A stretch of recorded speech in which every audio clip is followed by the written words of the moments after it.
Namaku Poryaman Sutanggang. Ini adalah kali kedua saya bertanya, apakah kita dalam keadaan mendekati Perang Dunia Ketiga? Kenapa saya bertanya begitu? Karena 2 minggu lalu Ukraina menyerang Rusia dan menghancurkan sepertiga dari aset-aset terpentingnya dengan nilai hampir 7 miliar dolar. Dan itu dilakukan dengan operasi yang namanya Spiderweb Operation, di mana mereka dengan sangat hati-hati menyiapkan selama hampir 1,5 tahun untuk menyusun strategi bagaimana bisa menghancurkan aset-aset dari Rusia. Dan itu mereka hampir pergi jauh, hampir 4.000 kilo. Kemudian bisa juga menemukan data pesawat terbang mereka yang sangat canggih, dan kemudian mereka dengan menggunakan drone bisa menghancurkan aset-aset tersebut. Dilakukannya dalam tempo yang bersamaan, makanya disebut Spiderweb Operation.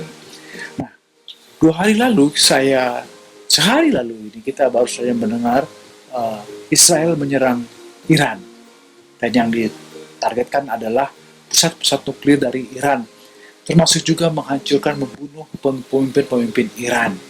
Tentu tidak ada yang akan tinggal diam, semuanya akan panas, semuanya akan membalas, semua akan mengatakan mata ke mata, tangan ke tangan, gigi ke gigi, bayar terbayar.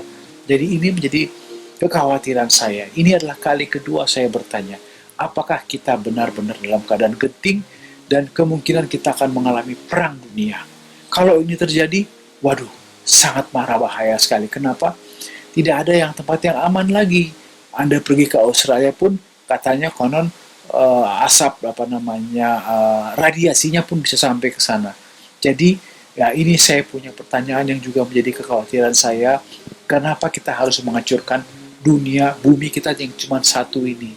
Ini membuat saya berpikir kita lebih baik berdamailah, gak usah terlalu cekcok, gak usah terlalu meributkan urusan orang. Ya, kita memperingatkan saja dan jangan mengganggu yang lain. Tapi ternyata ini apakah memang begini kehidupan manusia itu, penuh dengan kekuasaan dan kekuatan kekuasaan. Itu yang saya pertanyakan. Dan kayaknya saya melihat Iran tidak tidak bisa dianggap enteng juga, mereka juga menyiapkan diri. Dan kalau ini benar-benar terjadi, yang terjadi adalah kesusahan kita semua. Makanya saya bertanya-tanya, apakah kita tidak bisa melakukannya dengan cara-cara damai, bekerja sama, saling menghormati dan mencintai. Tidak ada yang juga merasa direndahkan dan merasa juga harus dihormati, ditinggi-tinggikan.